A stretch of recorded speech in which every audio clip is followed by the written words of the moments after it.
Olá, meus queridos alunos do sexto ano. Vamos iniciar mais uma videoaula online estudando em casa. Pegue o seu livro do sexto ano. Hoje nós iremos estudar sobre quem pesquisa essa história, quais são os profissionais que vão escrever e interpretar a nossa história. Página 38. Acompanhe comigo a leitura. Como estudamos na unidade anterior, o historiador é o profissional que propõe análise sobre o passado, com bases no estudo das fontes. Dependendo do enfoque do tema da pesquisa, o historiador precisa recorrer a outras áreas de conhecimento científico para compreender melhor os diferentes aspectos da experiência humana em estudo. No caso da análise sobre os modos de vida dos primeiros grupos de seres humanos, essa relação com as outras áreas de conhecimento é evidente e muito necessária para o andamento das pesquisas. Conheça alguma dessas áreas a seguir. Aí você vê na imagem uma libélula que foi encontrada na região da Chapada do Araripe, aqui no Ceará. Também tinha em Piauí e Pernambuco. Ela é considerada um fóssil. Ela faz parte do acervo do Museu de Paleontologia de Santana do Cariri.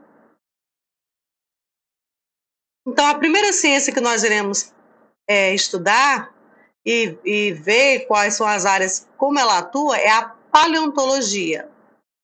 A paleontologia é a ciência que estuda os seres vivos que viveram em eras passadas. Para isso, os paleontólogos analisam os fósseis. O conceito de fóssil está em constante discussão entre esses estudiosos. Atualmente, a definição mais aceita pela comunidade científica é que o que são fósseis? São os vestígios de organismos do passado, conservados pela ação da natureza e não pela ação humana. Veja um exemplo de fóssil, no caso nós já vimos que foi da libélula. O trabalho dos paleontólogos é essencial para o desenvolvimento da teoria da evolução, já que ela possibilita identificar os ancestrais de diferentes espécies de seres vivos, inclusive os da espécie humana. Ainda na página 38. A arqueologia, outra ciência que ajuda bastante os historiadores nessa interpretação dos fatos e vestígios do passado. A arqueologia é a ciência que se dedica ao estudo de grupos humanos que viveram no passado. Esse estudo é feito com base nos materiais encontrados nas escavações. O local em que esses vestígios são encontrados é chamado de sítio arqueológico. Os materiais descobertos dos sítios permitem desvendar a cultura desses grupos humanos e trazem muitas contribuições para o historiador. Aí na imagem você vê a arqueóloga fazendo escavações em um sítio arqueológico em São José dos Campos, em São Paulo. Isso em 2016. Agora vamos a outra ciência muito importante. Antropologia. Antro é um termo grego que significa humano e logia é estudo. Ou seja, a antropologia é a ciência que estuda os seres humanos em vários aspectos de seu desenvolvimento, como o biológico, o cultural e o social. Os conhecimentos produzidos por essa ciência contribuem para o desenvolvimento de muitas pesquisas históricas, já que permitem ao historiador conhecer melhor as técnicas, os costumes, a organização e os modos de vida de diversas sociedades. Agora vamos para a página 39. Periodização da história antes da escrita. Na aula passada, nós vimos que existem duas principais teorias sobre a origem dos seres humanos. Tem a criacionista e a evolucionista. A evolucionista baseada na ciência, em Charles Darwin, e o criacionismo baseado na Bíblia, que além de ser um livro religioso, também é um livro histórico. E agora nós vamos ver como foi que os historiadores dividiram a história para ficar mais fácil para a nossa compreensão. Lembrando que a história ela não é linear, ela não aconteceu exatamente dessa forma como ela foi dividida.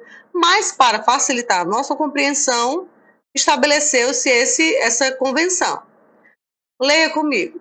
Como abordado na unidade anterior, até o início do século XX, vigorava entre os historiadores a ideia de que o conhecimento histórico só poderia ser construído pela análise de documentos escritos.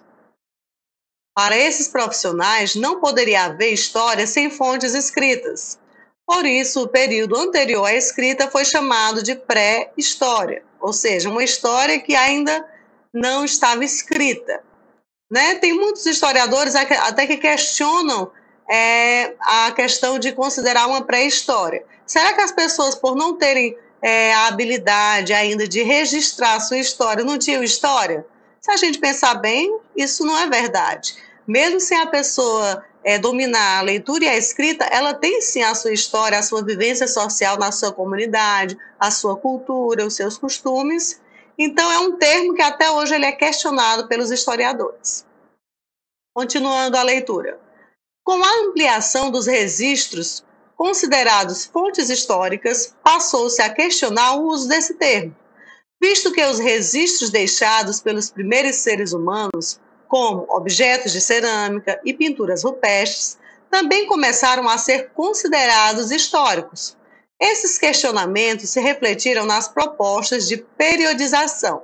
Até então, a época anterior ao surgimento da escrita era dividida em dois grandes períodos que se subdividiam: a Idade da Pedra e a Idade dos Metais. A Idade da Pedra compreendia o Paleolítico e o Neolítico. A Idade dos Metais, por sua vez, era subdividida em Idade do Bronze e Idade do Ferro. Ainda na página 39. Essas periodizações e as datas às quais elas se referiam diziam respeito à história de alguns povos do continente europeu, do norte da África e de parte do Oriente Médio. Essa cronologia desprezava o desenvolvimento tecnológico ocorrido no restante do mundo, em outras temporalidades. Além disso, esse modo de classificar os períodos da história sugeria que havia uma evolução entre os povos, como ocorre na biologia. Existem sociedades atuais, por exemplo, que não têm sistema de escrita e nem vivem em cidades. No entanto, sabemos que isso não significa que elas sejam atrasadas em relação a outras culturas, ou mesmo que não tenham história. Cada grupo apresenta movimentos próprios de desenvolvimento, e isso não os torna superiores ou inferiores. Dessa forma, as periodizações foram sendo adaptadas de acordo com a região abordada, já que em cada parte do mundo o desenvolvimento de tecnologias ocorreram em ocasiões diferentes. Assim, evita-se criar um julgamento que conceba a história como um processo evolutivo rumo ao progresso. Aí você está vendo artefatos de pedra do período neolítico encontrado no deserto do Saara, no continente africano. O neolítico saariano compreende um período estabelecido entre 9.000 e 6.000 anos atrás. Página 40. Evolução e expansão dos seres humanos. Apoiada na análise de fósseis e de outros vestígios e na teoria da evolução por seleção natural, a comunidade científica aponta que as diversas espécies de primatas que existem atualmente, inclusive seres humanos, apresentam um ancestral em comum. Preste atenção, apresentam um ancestral em comum, mas não descendem uma da outra. Por isso, é um equívoco pensar, por exemplo, que os seres humanos descendem do macaco.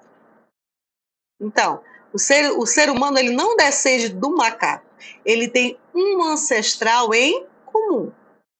Vamos aos hominídeos. Os primatas que ao longo de milênios foram se diferenciando daqueles que deram origem aos macacos modernos e posteriormente originaram seres humanos são chamados de hominídeos. Especula-se que eles teriam surgido há aproximadamente 7 milhões de anos, no continente africano. Um dos mais antigos hominídeos que se tem registro são os do gênero Australopithecus. Segundo estudos, esse hominídeo já tinha algumas características semelhantes às dos seres humanos modernos, como andar apoiado sobre as duas pernas. O gênero Homo. O gênero Homo, ao qual nós pertencemos, surgiu há aproximadamente 2 milhões de anos. No decorrer do tempo, diferentes espécies desse gênero surgiram. Algumas até coexistiram, e quase todas foram extintas, restando apenas a espécie à qual pertencemos, o Homo sapiens, que é a espécie mais recente e a única a ocupar os 5 continentes. Além dessa, há muitas outras, como o Homo habilis, o homem habilidoso, e o Homo erectus, o homem que andava já ereto. Conheça os nomes de outras espécies de hominídeos na linha do tempo abaixo. Observe essa imagem aí no mouse. Detalhes de culturas representando o Homo habilis, você está vendo a imagem A, o Homo erectus na B. O Homo habilis, ou homem habilidoso, surgiu na África há cerca de 2,4 bilhões de anos e foi chamado assim pois confeccionava instrumentos simples de pedra. O Homo erectus surgiu há cerca de 1,8 milhão de anos e provavelmente foi o primeiro a sair do continente africano e a dominar o fogo. Aí você vê a linha do tempo, na página 40, do processo evolutivo dos seres humanos. A principal teoria. Vamos ler. Entre 7 milhões e 6 milhões de anos, as primeiras espécies de hominídeo. Aí você, os Sahelanthropus texadensis, o Oronistugenensis, Ardipithecus cadaba, Ardipithecus ramires, há 7 milhões de anos atrás. Aí vem há 5 milhões de anos atrás, o Australopithecus anamensis, o afarensis, o Australopithecus africanus, o Paranthropus aethiopicus. Depois, 2 milhões de anos, aproximadamente, o primeiro Homo, o Homo habilis, o habilidoso e o erectus, há 2 milhões de anos atrás. Aí vem, há aproximadamente 100 mil anos, o homem moderno, que é o Homo sapiens. História dinâmica, página 42. Discussões sobre a origem do gênero Homo. Sempre os historiadores eles vão levantar questionamentos sobre a veracidade e a autenticidade das teorias. Vamos ver o que eles disseram. Entre os cientistas dos diversos ramos do conhecimento, há uma longa discussão sobre a origem do gênero Homo. A polêmica gira em torno dos locais onde surgiu a espécie Homo sapiens. Embora essa questão pareça ser meramente científica, foi com base em uma dessas explicações que certas teorias racistas foram desenvolvidas, especialmente no século XX. Leia a seguir um trecho do texto do biólogo e professor da Universidade Federal de Minas Gerais, Fabrício R. Santos, no qual ele apresenta as duas principais teorias científicas sobre os locais de origem da espécie humana. Vamos à leitura do texto. Acompanhe comigo. Página 42. A origem do homem moderno, ou seja, a transição do Homo erectus para o Homo sapiens, é questão mais debatida nesses estudos multidisciplinares. Há 2 modelos diferentes que interpretam as evidências disponíveis de formas distintas, diferentes, quanto à origem da espécie humana. Embora ambas considerem a África o berço da humanidade, o modelo multirregional ou fora da África Antiga indica que a espécie H. sapiens, do Homem sapiens, se originou dos vários homens erectus, Homo erectus, e dos seus descendentes que já estavam na Ásia e Europa há até 1,8 milhão de anos. Um modelo fora da África recente ou da substituição considera que o homem moderno se originou há apenas 200 mil anos na África, exclusivamente do Homo erectus africano. O modelo multirregional enuncia que esses homens anatomicamente modernos teriam surgido paralelamente em distintos pontos do planeta, em locais diferentes do planeta, originados das populações de Homo erectus, que desde 1,8 milhões de anos atrás teria dispersado da África para a Ásia e Europa. Ao redor de 190 mil anos atrás, na África. Mas isso não marcaria a origem de nossa espécie, que seria mais antiga, ao redor de 1,8 milhão de anos atrás, quando os fósseis desses hominídeos eram conhecidos como Homo erectus. Aí você vê a legenda, o que cada siglazinha representa. Continuando o texto. O Homo sapiens aparece no registro fóssil ao redor de 190 mil anos atrás na Etiópia, nordeste da África. Esses ossos fósseis, principalmente os crânios, são identificados por uma série de características anatômicas que, para a maioria dos paleontólogos, significam o aparecimento do homem anatomicamente moderno. E por isso nossa espécie é considerada muito recente em termos evolutivos. Esse modelo enuncia que migrações de homens anatomicamente modernos saíram da África, ocorreram a partir de 60 mil anos, culminados com o aparecimento do homem moderno na Europa, o homem de Cro-Magnon, ao redor de 40 mil milhões, quando foi contemporâneo do homem de Neandertal, portanto, modelo fora da África recente. Os homens modernos substituem as populações dos descendentes do Homo erectus, que já habitavam também a Europa e a Ásia, tal como o Neandertal. Como vimos, a ideia de que o ser humano, tal como ele é hoje, surgiu na África, não foi muito bem aceita, especialmente por alguns europeus. Ainda no século XVIII, o naturalista sueco Carl Linnaeus apresentou uma classificação da espécie humana separada em raças e as qualificou segundo o que alegava ser as características próprias das raças. Leia a seguir um trecho da classificação proposta por Linnaeus, lembrando que hoje essa teoria de raças ela já foi derrubada e nós sabemos que não existem raças ou superiores ou inferiores. O que existe é apenas uma raça, que é a raça humana. Então vamos ver a teoria de Linnaeus. Homo sapiens europaeus, branco, sério e forte. Homo sapiens asiáticos, amarelo, melancólico, avaro. Homo sapiens africanos, negro, impassível e preguiçoso. Olha o preconceito. Homo sapiens americanos, vermelho, mal-humorado e violento. A gente já percebe umas características bastante preconceituosas, por isso que essa teoria caiu e tinha que cair mesmo. Continuando. Os argumentos da teoria criada por Linnaeus serviram de base para outras teorias racistas ao longo do século XIX e XX. A ideia de raça serviu de argumento para o extermínio de diversas populações ao longo da história e para a discriminação que ainda persiste, infelizmente até os dias de hoje, especialmente contra os afrodescendentes. A ciência atual reconhece que não existe raças humanas, já que todos os seres humanos pertencem a